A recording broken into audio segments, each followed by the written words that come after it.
Hi, I'm Omar and I'm a programmer. Today I'm going to show you how to make snowflakes on your website.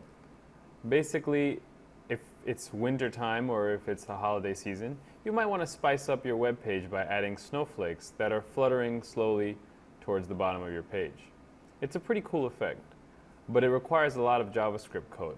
But lucky for you, this JavaScript code is free to use as long as you give credit to the man who made it. It was copyrighted in 2003 by a man named Peter Gehrig.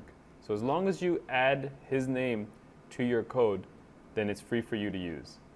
So the way to get the code is go to this website, hypergurl.com/snowmaker.html. Once you're there, you can scroll down to step 1, which is pretty much the only step, and you just copy and paste the code after the body tag of your HTML.